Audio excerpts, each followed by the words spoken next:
All right, let's preview some of these Week 4 games with a little what's more likely. We'll start with the 3-0 Dolphins at the 2-1 Bills.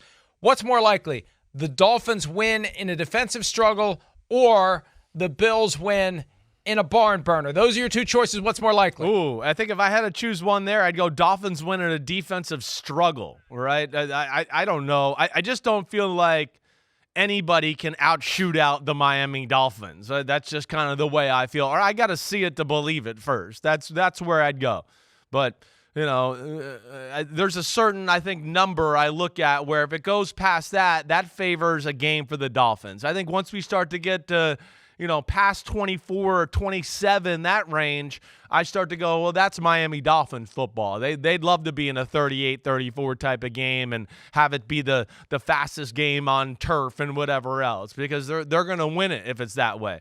And that's saying a lot because I know it's Josh Allen and he's always dangerous. But, yeah, that's kind of how I look at it, Mike. I'm interested for this one. I can't wait for this one. This is one of the best games of the weekend, in my opinion.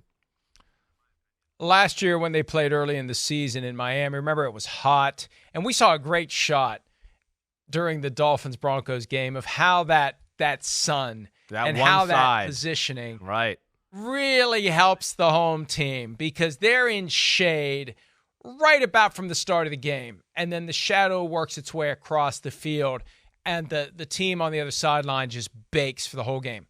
Buffalo this time around. I also agree it's more likely to be a defensive struggle because I think the Bills need to make it a defensive struggle. They need to slow it down. They need to make some stops. They can't get into a shootout with the Dolphins because I think if they try to do that, the Dolphins are going to end up beating them. But the Dolphins may beat them anyway. The Dolphins are the best team on paper in the entire AFC right now. That doesn't mean the Bills are destined to lose. No. But that's right. After 5 years of the Bills being the best team in that division, there's a new sheriff in town in the Miami Dolphins. And we've talked about this before, if you do the check marks at all the position groups, at all the relevant categories, the Bills are going to have most of them. And, I mean, the Dolphins, Yeah, right. Completely contradicted my point. But the Dolphins are going to have most of them, and they are the better team going in. Whether or not that means they'll beat the Bills, we'll see. This is game of the week. Yeah, this is the best game of the day. Yeah. I mean, at least this is the most anticipated game of the day. Whether it comes to fruition remains to be seen, Chris. Yeah, no, I'm with you there. And again, who knows? Because, again, with Josh Allen, and, we saw him play great in week 2 against the Raiders, really mature, patient, whatever. Last week, he was, towing that line of like aggressive but not reckless, and holy crap did he make some unbelievable plays to beat the Commanders. So you never want to count the Bills out. And the other thing too I'll bring up is just that, listen, they're not going to get Denver. I don't know what they were doing on defense last week. You watch that film back, they broke so many rules and did so many things wrong. It's hard to even figure out what they were doing on some plays. I mean, it's ridiculous.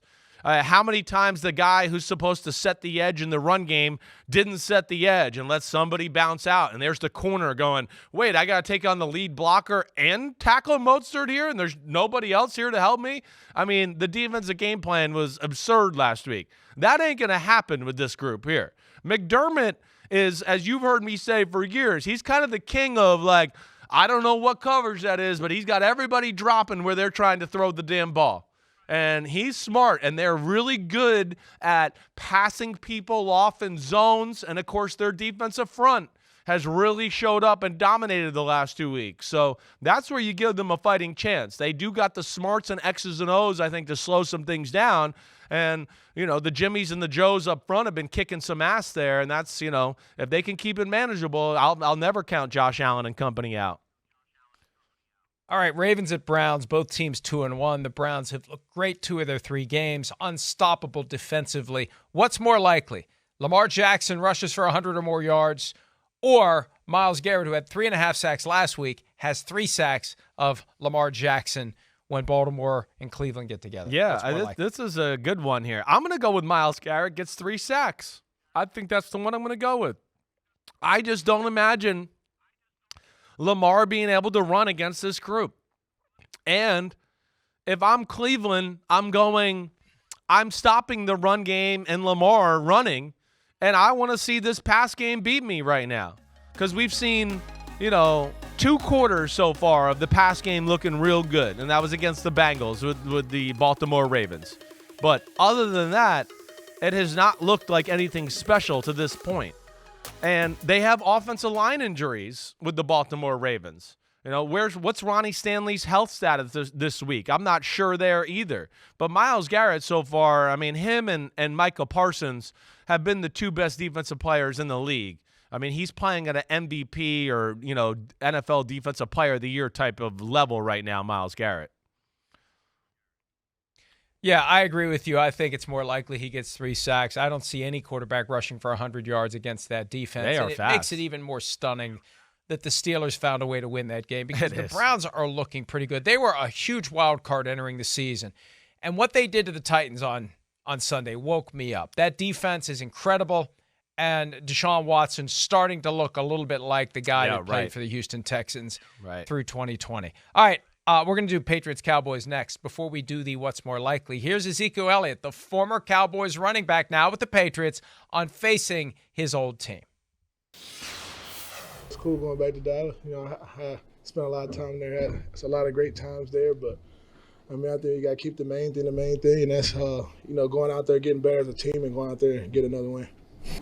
I'm very appreciative. I'm very appreciative for the time I spent in Dallas. I'm very thankful for Mr. Jones and the Jones family, drafting me and giving me an opportunity. But once again, I'm focused on going and getting the win. I think on the football side of things, Coach Schottenheimer this week was asked about you and also. I mean, I keep saying it. It's just another week for me. Not gonna make it bigger than what it is. I want to go out there and play Patriot football. I want to go out there. We want to get better. We want to get a win. It's just the next stop on our 17-game journey. That's the right way to look at it. Look, the Cowboys, doesn't matter who it is, they just need to get a win. The Patriots need to get to 2-2 after getting the win last weekend over the New York Jets. So what's more likely as Elliott goes back to Dallas, back to AT&T Stadium, to play on the field where he was a star for so many years? Is it more likely that he rushes for over 60 or under 40, Chris? Yeah, it's always so hard with the Patriots, right? Because you're just never sure who's going to get like the lion's share of the carries here. But I'm going to go over 60. I am. One, I think it's the biggest avenue or way that the Patriots can beat the Cowboys, as we saw last week. The same thing we worried about with the Cowboys last year is still kind of a concern as we go here. Are they big enough up front that they can stop some of these powerful running football teams from just running it right down their throat? And last week, the Cardinals caused some issues, with some of their formations. It didn't allow the Dallas Cowboys to totally load the box the way they could. And they don't have enough big people or quality big people that can shut it down. Mozzie Smith, the first-round pick, he doesn't pop at all through 3 weeks. Jonathan Hankins is their other big defensive tackle. He's kind of a career journeyman. And so that's where there's a little weakness there. And I would think that, with the Patriots and knowing that pass rush of the Cowboys, that they're going to run the ball a lot to kind of control things here and kind of make it that type of football game. Elliott did have 80 yards last week on 16 carries against the Jets, and I'm with you. I think he'll be over 60, not under 40. And I think Bill Belichick recognizes the value, that's right, the emotional right. boost right. that he's going to have, and he's going to run harder than maybe he otherwise would in some other place. So, yeah, you give him a few more opportunities to do his thing because maybe he's more likely to pop one and help flip the field and keep the Patriots in the game. Last one. Commanders 2-1 at the 3-0 Eagles. What's more likely? The Washington front seven steps up, or it's a different kind of Kelsey and Swift show? Ooh, that's a good one. This is, I think I'm going to have to go with the Kelsey and Swift show, the other kind. It's not easy, this one. I mean, we saw last year, the Commanders, they know how to slow down the running attack a little bit of the Philadelphia Eagles. Now, they went all in on the first time they matched up against them last year, and that it was just one-on-one jump balls to A.J. Brown and Devontae Smith, and they just came down with one after another. The second game, they found a little bit more of a balance in stopping both. But listen, like you heard me say on Tuesday morning, I've never seen anything like it. not in modern day football here. We have not ever seen a team like this in this century that can just go, here's the same running play, every play, and we're going to run it down the field, and there's nothing you can do about it. I've never seen a team that can do that. Like I said on Tuesday, it brings you back to the Cowboys of the early 90s, and I don't even think they were this dominant like this. So that's where I'll go with the other Kelsey and Swift show, Mike. Yeah, I agree with you. Look, the Eagles are just unstoppable right now. That offensive line is so good. There's been so much talk about the quarterback push play. If you take that out of the game, they're still going to get a yard whenever they need to get a yard. They're going to get 10 whenever they need to get 10. They're going to get whatever they need to get whenever they need to get it, and they can tell you what the play is. And those 5 guys are going to create the hole, and DeAndre Swift or whoever is going to run through it. Right now, it's become DeAndre Swift. So I agree with you on that. More likely that we're going to see more of the same from the Eagles as they try to get to 4. And, remember, only 3 unbeaten teams right now in the NFL, the 49ers, the Eagles, and the Dolphins. Hi, it's Mike Florio. Thanks for watching PFT on YouTube. Hit subscribe for the latest news and analysis from Pro Football Talk.